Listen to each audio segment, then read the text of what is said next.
थोड़ा हल्के हुए हैं और इंटरनेशनली देखें तो गोल्ड के प्राइसेस एक मंथ के लोस के आसपास ट्रेड कर रहे हैं। यूएस का डेटा, फेड स्पीकर्स के बयान जो रहेंगे वो इंपॉर्टेंट रहेंगे। एक इंटरेस्ट रेट ट्रैजेक्टरी को लेकर क्लैरिटी मिलेगी तो वो एक इंपॉर्टेंट इवेंट रहेगा। लेकिन सो फार प्राइसेस को क्या लेकर आउटलुक है, डिमांड सिनेरियो यहाँ से कैसा देखने को मिल रहा है, इस पर करते हैं बातचीत। महेंद्र लूनिया हमारे साथ बने हुए हैं विघ्नहर्ता गोल्ड से। महेंद्र जी नमस्कार, स्वागत है आपका। तो पहले तो कैसे देख रहे हैं आप भाव को? अब तो कहीं ना कहीं उम्मीदें ये बढ़ती हुई दिखाई दे रही हैं कि शायद थोड़ा और सोना सस्ता हो जाए, थोड़े और बाइंग देखने को मिले। पहले तो प्राइसेस ही बताइए, कैसे देख रहे हैं आप? Deepali ji, thank you for connecting. Yes, सोने के दाम अभी गिर रहे हैं, लेकिन अगर आप एक बात देखो कि वन साइडेड रैली हो रही थी, जैसे कि एक साइड से ऊपर ऊपर ऊपर ऊपर जा रहा था, कहीं पे भी ब्रेक नहीं लग रहा था। उसके कारण एक करेक्शन लाजमी था, वो होना भी चाहिए था, और इसे ट्रिगर किया ट्रम्प साहब की जीत ने। ट्रम्प साहब की जीत के बाद कोई चीजें इमीडिएटली बदली नहीं है, लेकिन जो बदली है वो है, अगर आपके इंटरेस्ट रेट्स है वो उन्होंने 0.25% से कम किया हुआ है, लेकिन उनका जो ट्रेजरी यील्ड है, यानी कि उनके जो बॉन्ड्स का यील्ड है, वो ट्रम्प साहब आने के कारण बढ़ गए। और यही चीजें थी, यही फैक्टर था गोल्ड के प्राइस को कम करने के लिए। और इतना बढ़ने के बाद एक 5 to 10% का करेक्शन स्वाभाविक था, जो अभी हो चुका है। आई थिंक 5 to 6% आ चुका है मे बी, और 2-4% नीचे आएगा। लेकिन उसी टाइम पे अगर आप एक चीज देखते हो कि डॉलर वर्सेस रुपीज, रुपीज अपना कमजोर हो रहा है, डॉलर बढ़ रहा है, तो उसके कारण मे बी पॉसिबली इतना ज्यादा मुझे इफेक्ट नहीं दिखेगा, कि बहुत ज्यादा कम नहीं आएगा। हाँ, 74,000 इंडियन मार्केट में दिख सकता है, लेकिन उससे नीचे मुझे नहीं लगता है।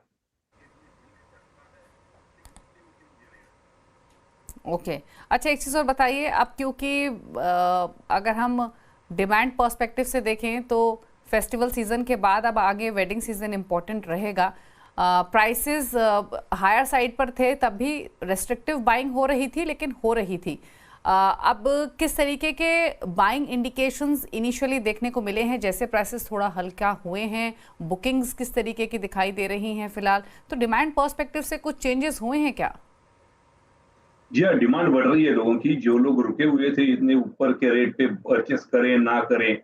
और दूसरी चीज, जिन लोगों ने शादी के लिए पहले से बुकिंग कर रखी थी, उनका तो काम हो चुका था। लेकिन जो 11th आवर पे यानी कि टाइम पे खरीदारी करते हैं, वो लोग अभी बहुत खुश है, और रेट कम हुए हैं। तो यस, हमारी गृहिणियां भी बहुत खुश है, और वो अभी परचेस के लिए निकली हुई है। और बहुत अच्छी तरीके से, अगर आप देखो कभी, अगर हमारे ज्वेलर्स भाइयों के पास जाके अगर अपना एक बार शूट करो, तो आपको समझ में आएगा कि काफी सारी भीड़ वहां पे लगी हुई है, क्योंकि वो एकदम से टॉप से 80-82 से अभी वो आ गया 76 तक नीचे आ गया है। तो उनके लिए ये एक अच्छी चीज रहती है कि रेट वैसे सस्ता हो चुका है, अभी खरीदारी बने।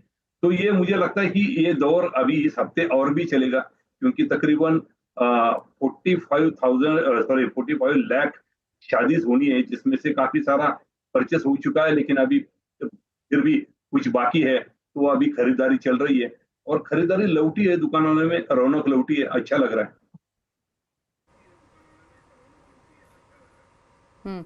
तो एक एक आखिरी सवाल और आपसे महेंद्र जी। तो जैसे आपने कहा कि बहुत ज़्यादा कमजोरी यहाँ से भाव में आप नहीं देख रहे हैं, हद से हद अगर प्राइसेस हल्का हुए भी तो 5 से 6% नीचे आ सकते हैं।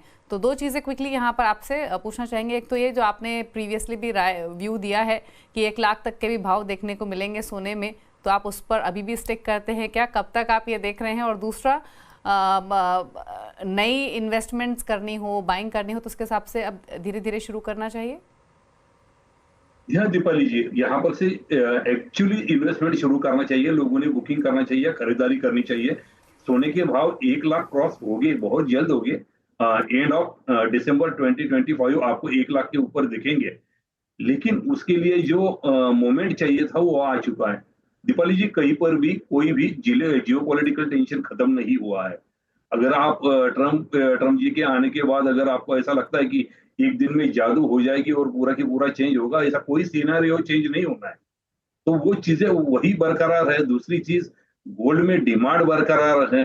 तीसरी चीज, कोई भी कोरोना के बाद के इफेक्ट की बात अभी नहीं कर रहा है, क्योंकि अगर आप देखो तो वो बहुत बड़ा प्रॉब्लम था, जो अभी अभी तक निकला नहीं था। अभी अगर कंपनियों के आंकड़े देखिए, तो उसके कारण कंपनियों के आंकड़े कम आ रहे हैं। तो पैसा जाएगा तो कहाँ जाएगा? वो जाएगा गोल्ड में ही जाएगा, इन्वेस्टमेंट होगा। गोल्ड ने ब्रेक थ्रू दिया है 2200 के बाद। यस, 2800 के करीब उसे एक रेजिस्टेंस था, सिंगल साइड रैली हुई थी, इसलिए ये ब्रेकआउट आया है। थोड़ा-सा यहाँ पे लोगों को, जो लोग रुके हुए थे इन्वेस्टमेंट के लिए, उन्हें ये मौका है, इमीडिएटली उन्होंने अभी बाइंग करना शुरू करना चाहिए। और यहाँ पर से मुझे नहीं लगता कि बहुत ज़्यादा डिप आने वाला है, क्योंकि दूसरी तरफ अगर आप देखो कि रुपया कमज़ोर होता जा रहा है, डॉलर स्ट्रॉन्ग होते जा रहा है, और ये चीज़ें अगर होती है, तो इफ़ेक्ट तो गोल्ड के प्राइस पे ही पड़ता है। और गोल्ड के प्राइसेस अभी फिर से एक बार, अभी 2600 है, 2600 के इर्द-गिर्द जी। चल रहा है। हो सकता है 2575 हो जाए, उसके बाद फिर से 3000 जाना ही है उसे। हाँ जी। ओके, चलिए शुक्रिया महेंद्र जी आने के लिए शो में और अपने व्यूज़ देने के लिए। डिमांड प्राइसेस सभी पर्सपेक्टिव से। किशोर, आपकी राय थैंक यू। क्या है सोने पर इमीडिएट बेसिस पर? क्या स्ट्रैटेजी रखें, कैसे लग रहे हैं भाव यहाँ से?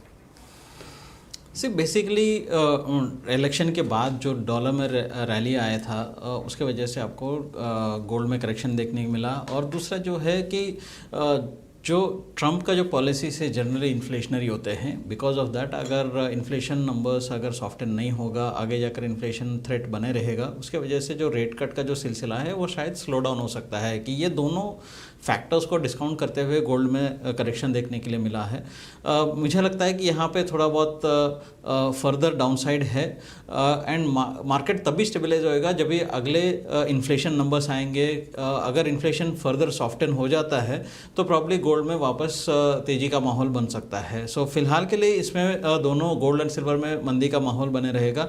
गोल्ड में आपको 75,400 के आसपास शॉर्ट टर्म बिकवाली करके चल सकते हैं, आपको टारगेट्स हो सकता है 74,800 का। सिल्वर में आई थिंक 89,100 के आसपास यहाँ पे बिकवाली करके चल सकते हैं और डाउन साइड यहाँ पे 88,000 के आसपास तक आपको डाउन साइड दिख सकता है। ओके, चलिए तो